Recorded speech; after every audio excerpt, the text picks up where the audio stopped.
Hello, and welcome to Steve Gladen on Small Groups. Steve Gladen, Global Small Groups Pastor at Saddleback Church, pulls from his 20-plus years of small group ministry experience to encourage and equip listeners to lead more effective small group ministry. So sit back, learn, and enjoy Steve Gladen on Small Groups. Welcome to SG Squared, Steve Gladen on Small Groups. Thank you so much for tuning in. Derek here along with your other host, Saddleback Church's Global Small Group Pastor, Steve Gladen. Hey, Derek, always great to be with you, and obviously great to be with our listeners. It's great to have you for another discussion and topic and just fun things about small group life and small group point person realities. Yeah, can you believe it's already June, the summer is upon us? How is this happening? I know, June 1st, 2022, in the year of our Lord, and incredible how 5 months have come and gone since 22 ushered itself in. So it's crazy. Yeah, schools in California, they're going to be out in just a couple of short days. I know across the planet, across the United States, other schools have already been out. So my son has been home from college since April 22. So it's just like, oh my, it's just craziness. And I know in SoCal there, what do they call it? May gray and June gloom. Is it kind of gloomy there right now? Yeah, it's filling every one of those buckets up. Yeah, the May gray and the June gloom is exactly right. When that coastal layer is there, you hate it, but then it actually gets warmer from about 3 till sunset. You're like going, why is it getting nighttime and it's getting warmer? So it's a crazy time of our season. You poor suffering Southern Californians. I mean, yeah, it's, a little. Just when we're paying our property tax, you're not feeling sorry for us. So, Steve, I mean, you're a guy who lives, eats, breathes small groups. You've been, again, at Saddleback almost 25 years, I believe, doing small groups. I mean, you've got to have a plethora of funny or awkward moments to share with our audience regarding small groups that you've been a part of, your own small group. So I just kind of thought this would be fun for our audience. If you could pull out of your hat maybe a funny account or an awkward moment that you experienced in real time with your small group. Oh, very good. Very good. Let me think. Let's see. One awkward time for sure was, I don't know if you've ever been in group before, and all of a sudden there's just a nasty little smell, and you may have think somebody had tooted, but thankfully our innocent dog was there to take the rap, and nobody in the small group had to get sniffed out, which is a poor pun. But it was one of those awkward things where you're just kind of looking around, and it started out awkward, and then it ended up very funny. But I think. We've had the other ones like anybody else has had. We had a small group vacation together this one particular time, and it was a great learning lesson that we looked into the details a little bit better because it had plenty of bedrooms, but it only had one bathroom, which led to some awkwardness as you're trying to figure out bathroom schedules and all that as a group is all under the same roof. But I think the most awkward time I would have to think of, we were going through a time when we have this younger couple. They're more hip than the rest of us, and they wanted to take on our service project. And they chose for us to work with one of our local ministries, and their ministry was Hiphop. So they were doing a hip-hop event, and we were hosting it. So for those of you that know me, there's nothing more the opposite of Steve Gladen than hip and hop. And so it was, the show's SG Squared, Steve Gladen was square. It was not hard, but I was not alone from our small group, but it was, I must confess, it was probably one of the most awkward serving events I've been on. But it was probably one of the better ones. I've got to confess, it was fun that people didn't care that we didn't fit the stereotype. But it was crazy. How about you, brother? You got to have a funny or a us, or squirrely one that's Whoa, in there. whoa, don't push this back on me yet. Hold on now. So at this hip hop, this was an event, right? And you guys are there to serve kind of the event, right? Oh yeah, it was. I mean, I had mercifully, I took the food table, but it was just, it was all a skater hip hop dance event, and it was. It's just not me. My wife did much better with it than I did. So I imagine the music's just kind of, it's going, the beat's going. Were you kind of trying to get into like was your body moving, man? Were you kind of trying to get into the groove? I'm picturing this. Well, I think all you have to do is picture my wife, Lisa, saying, "Don't make an awkward time an ugly time." And so stay still and don't try to be something you're not. That is awesome.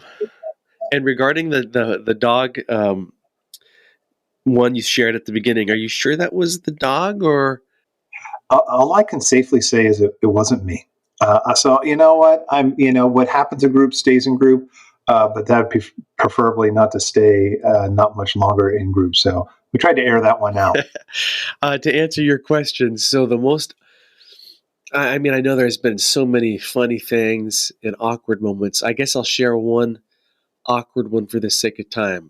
So I was in a group, and this was a group that had several families with younger kids, and that can always be a challenge, right? One family had smaller children. There was another family that had older children, kind of almost teenage age, 10, 11. So quite a big dynamic. And this group's kind of new, so you're all trying to just go with the flow and make everyone happy and kind of trying to establish some kind of ground rules for kids. But do your best. None were really laid. And so I remember we enter into this time of worship, and it was kind of like the other adults of the group were kind of just like, kids just kind of, I think we had set ground rules like the younger kids upstairs and the older kids hang out downstairs and play with those toys, because there were some kind of rowdier older kids. Well, we're worshiping. The Holy Spirit is descending. It's just us adults. Someone's playing the acoustic guitar, and we're just getting into the presence. And all of a sudden, these rowdy or older kids run up the stairs, and we kind of hear a scream. And they had kind of roughhoused around one of the younger kids. I'm trying to be really careful here. And you're ratting somebody out here from your group that's going to be listening to the show, but keep going. Let's just say the mama bears emerged. It was Clash of the Titans. So one mom runs up to check on her poor little kids that might be in harm's way, and she's firmly telling these older kids to go back where they came from. The mother of the older kids comes up, and it was basically a mom cat fight, UFC almost takedown, and talking about killing the spirit, right? That This is while worship's going on. I would have loved to have seen all the husbands and how they reacted, or did they know what to react to? It was hilarious. The music kind of just stopped, and us husbands are looking down, and the leader was like, well, let's just all go into this other room and let these two figure it out. I'm trying to figure out, was that the awkwardness, or was worship the awkwardness? Because, I don't know too many groups that sing. I'm impressed that you guys even sang together as a group. That's, let alone the WWF thing that was happening between the moms. I'm pretty impressed that you guys even got that going. Oh, yeah. So group life, you got to love it. There's always going to be fun stuff happening, awkward stuff, because like we say, community is messy, right? Yeah, it is. And it's fun. It's a kind of a bizarre time. So it's always got us opportunities. So we mentioned at the top of the show, crazy to think about, we're already heading into summer. And in this episode, we want to talk about, should groups meet over the summer? And so, Steve, why don't you kind of set this up for us? It's really funny. I can't tell you how many times I am asked at conferences or through emails or, churches, connecting and say, do your groups meet over summer? And it's probably got to be the number one question that I'm always hearing. I should say relatively new questions that I'm hearing. So usually, how often do your groups meet? Do your groups meet over summer? And then how do you handle childcare? Those are some of the top ones that always seem to pop out. But for this show, let's just stick to the, should your groups meet over summer? Because I think it's really important to kind of get this topic out there, because there's a lot of strategies that take breaks over the summer, or they'll do a summer semester type of thing, or they'll do something like that on a school system. And so as we're talking about this, let me give a couple, disclaimers as we head into this topic, because it can be very polarizing. Because if you've heard me at conferences, we always talk about how the church is built on a family system. It's not built on a school system. So whenever you're taking breaks over the summer, you're automatically saying, I'm structuring my groups like a school system. But to be fair with that, let me give you 3 disclaimers so that we're kind of talking on the same level, because really what the conversation is always about, or let me tell you this, should be about for small group point people, is answering the question of discipleship. So often discipleship people that are hungry for that kind of are at odds with small group types, and sometimes small group types are at odds with discipleship, when really your small group ministry should be your discipleship ministry, unless you just got oodles of time and people have all kinds of time on their hands. But the disclaimers I've set up is, the first thing is, throughout the New Testament, it's interesting that temple courts, culturally, it happens, once a week. That's, pretty normative throughout the New Testament, especially on the Old Testament side, but on the New Testament side. But what's interesting is when you look at house to house, and especially when you're looking at the things that house to house is supposed to do, which is in Acts 2:42 through 47, that there is nothing said about frequency. Nothing is said about how often you're supposed to meet as a group, or, is it weekly? Is it monthly? Is it every other week or something? But what's focused on more importantly throughout the New Testament is, what is the group to accomplish? So the first disclaimer is to acknowledge frequency is not even talked about in the New Testament. But what is talked about in the New Testament are outcomes. And you can look at Acts 2:42 through 47 if you want to see some of those outcomes that's talked about in the New Testament. The second disclaimer I would say is that one of the things that I've noticed about semester-based groups is that they are a great connection strategy. But if you're going to take time off from things, I would say that it would be hard to qualify that as a great discipleship strategy, because discipleship is done 365 days a year. You're always working on it between your quiet time and the relationships that surround what you're learning in your quiet time. And when you take a break away from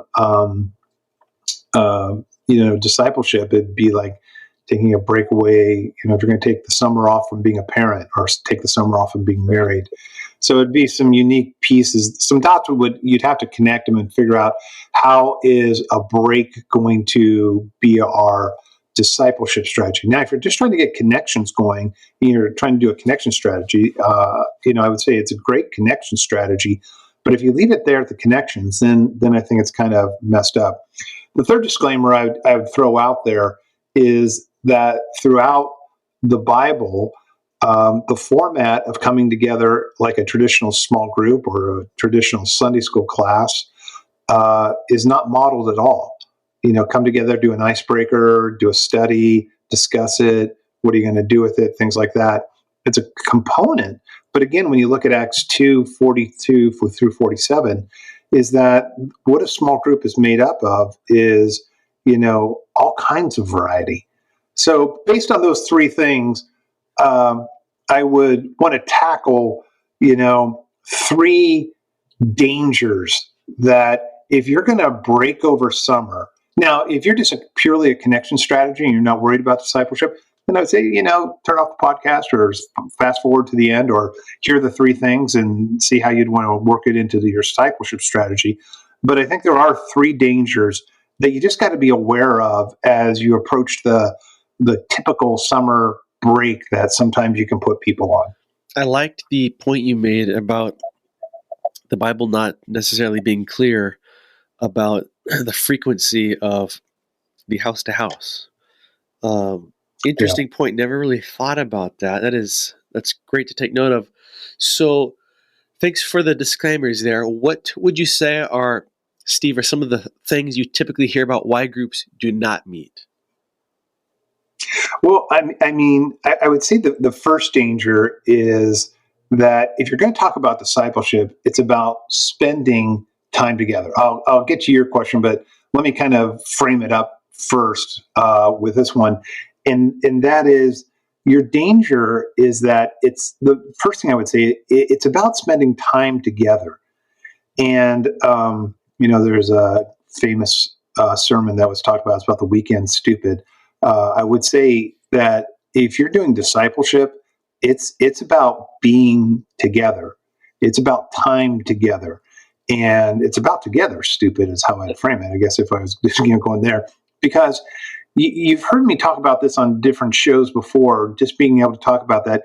If you want to speak the truth to somebody, it's got to be built on a platform of trust. And the only way trust is built is you've got to spend time with them. That's why, at a stadium event, when some guy's out there yelling, if you don't know Jesus, you're going to hell, they're speaking truth. But the problem is that person is not a trusted resource because they haven't spent time with the people. And discipleship, you'll see from Jesus and Peter and Paul over and over again, that discipleship happens through spending time together. Because when you spend time, and this is like in a family system, you want to raise good kids, spend time with them so that when you do speak the truth, they'll trust you and hopefully obey you.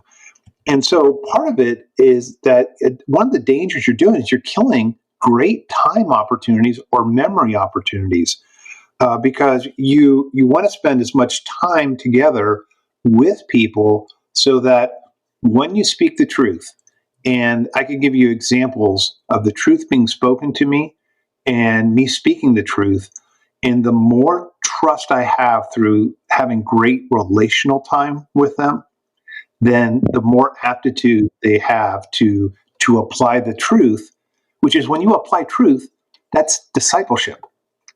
So I don't know if you want to say anything before I kind of go to some of the excuses that kind of people use against time. No, I love what you just shared there, because from my experience with groups during this summer, as the leader, it feels like it can really be a low maintenance season for you as the leader. You give some ground rules, but you give a lot of freedom, and you're just letting people get together and make connections. And there's some people I've found that they'll jump into a small group eventually because they did something fun during the summer that somebody invited them to, right? That was an on-ramp that they may not have got on another way, if that makes sense. So, yeah, it's there's no doubt our group. The group I'm a part of, been part of it for over over 2 decades. There's been ebbs and flows and high frequency times and low frequency times and high crises times and all kinds of things. But what we've learned is that variety is the name of the game. And if you're doing a Bible study 52 weeks out of the year, then dude, you're just going to kill your group, because that's the beautiful thing about Acts 2:42 through 47. It shares all kinds of things you can do.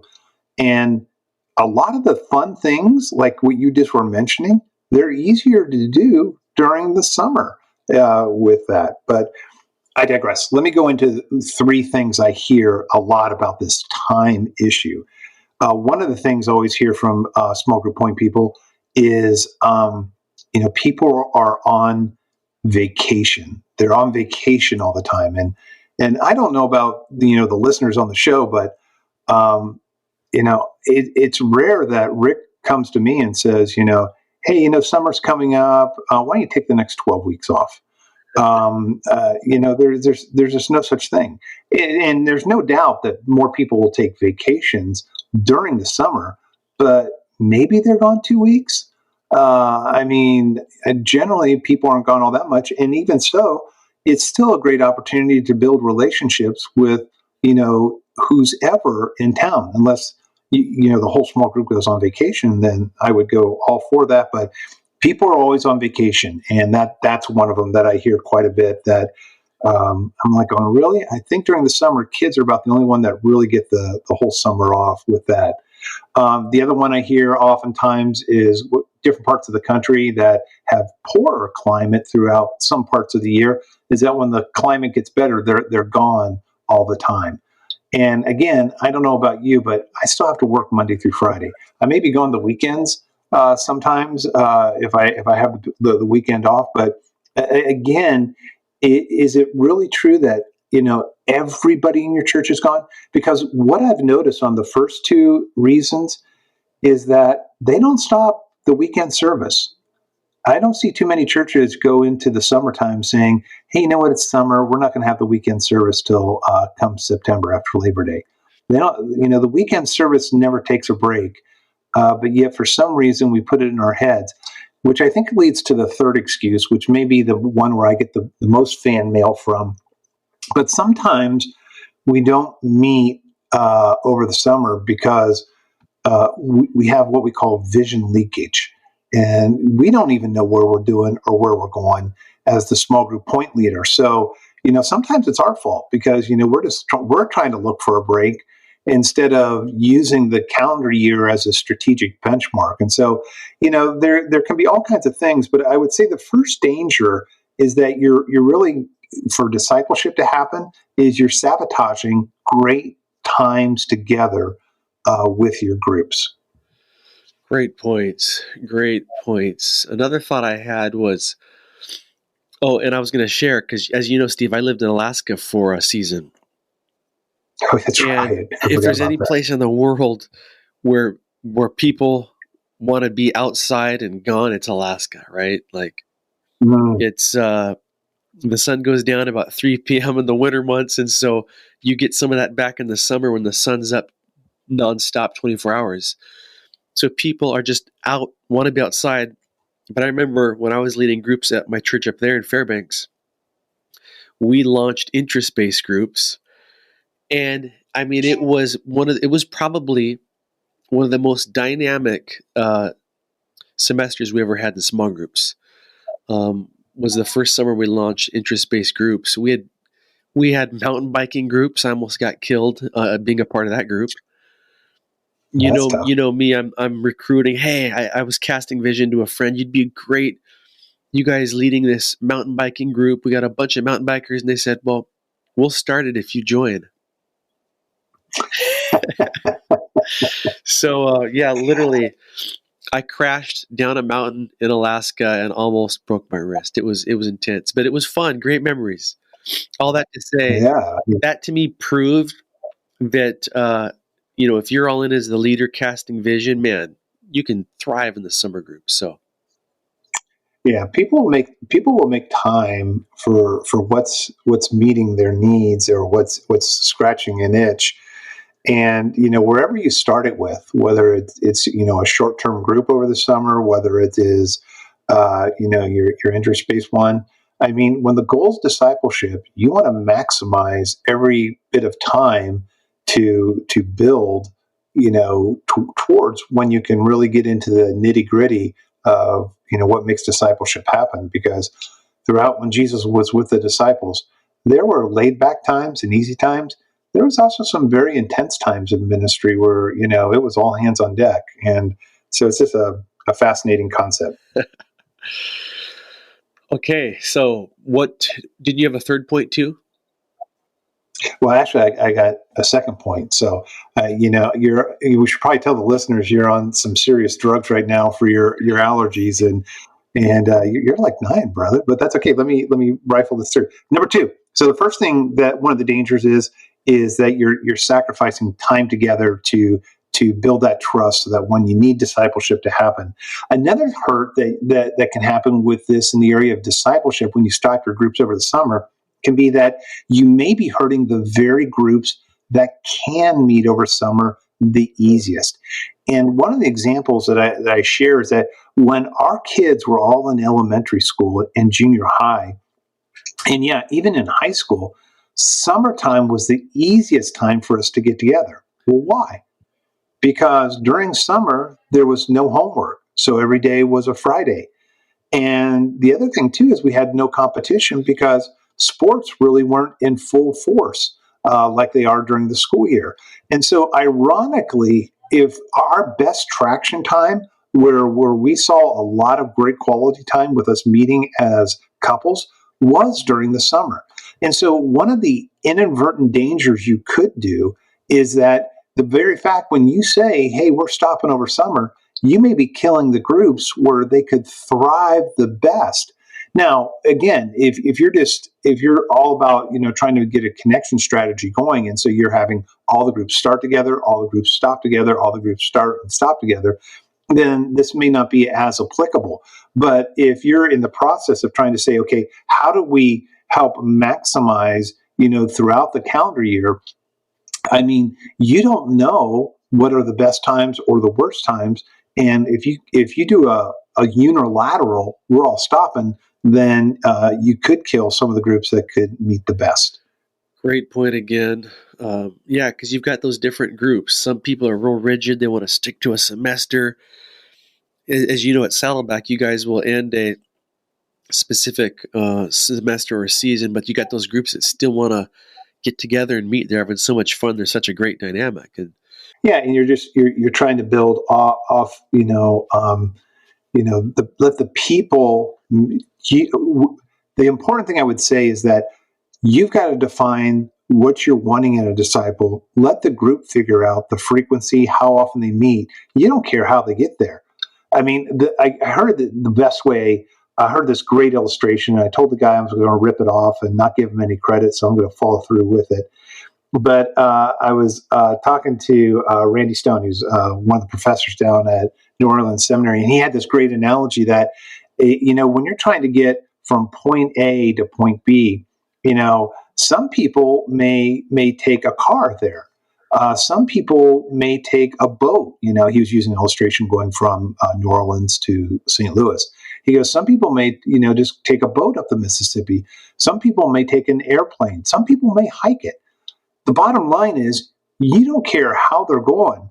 But if you go, hey, we're all stopping now because, we're only doing airplane flights because that's what you like, then it has that inadvertent effect of just stopping, the beauty of what the community of believers is about, and that we're all made very, very differently, but we can do it.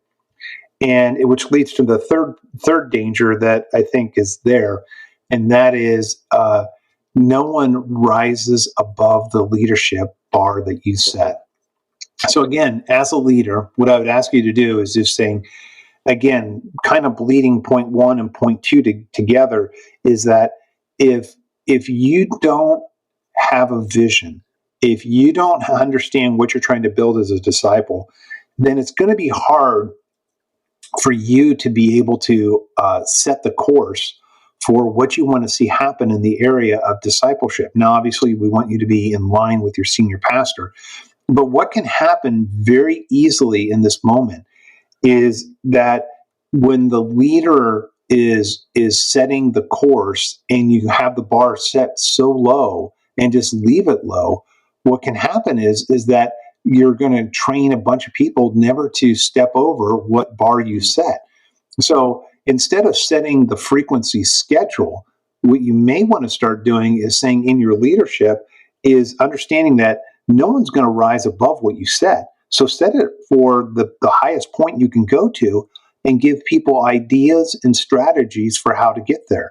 So for us at Saddleback here, we want to set the bar for discipleship, but let them figure out the frequency, because you know how much fellowship your group needs. You know how much discipleship your group needs. You know how much serving they need. You know how much evangelism they need. You know how much worship. Those are our 5 metrics that we're looking at in the area of not only a group being healthy through balancing the 5 verbs of the Great Commission, Great Commandment, but also in the person. So let's leave it up to them and set the bar high so that they know what to get to, and then have crawl, walk, run steps to kind of serve each one. So kind of summing up, if you're thinking about, should you stop your groups over summer, ask yourself the fundamental question. First off is Acts 2:42 through 47. Do you know what you're trying to produce? And then along with that, ask yourself, am I trying to do a connection strategy, or am I trying to do a discipleship strategy, or am I trying to do both? But if you're trying to do a discipleship strategy in any shape or form, you got to look at these 3 things we talked about, that when you limit time together, there comes a point where you got to speak truth into people's lives, and it's just going to come slower. The second thing is that you may be stopping groups that really do want to keep going on and, working your discipleship plan. And then the third thing is that you got to understand that no one's going to rise above your leadership standards. And so set the standards high, but give them a simple crawl, walk, run way to make it to those points. So on this first day of June in 2022, it's going to be important, as you look at summer, what are you going to do with it? You're going to cash it in, or are you going to concede it? So see how that plays out. Great insight, Steve. Loved those 3 points and your disclaimers. And to everybody listening, if you enjoyed this episode, which we know you did, share it with somebody. Share the link maybe on your social media. Tag us. Join our Facebook group. But there you have it. There is your kind of pre-summer podcast on should your group meet over the summer. We hope you enjoyed it. Hope it encouraged you, equipped you, and we hope it empowers you to lead healthier, better small groups. So thanks for spending part of your day with us.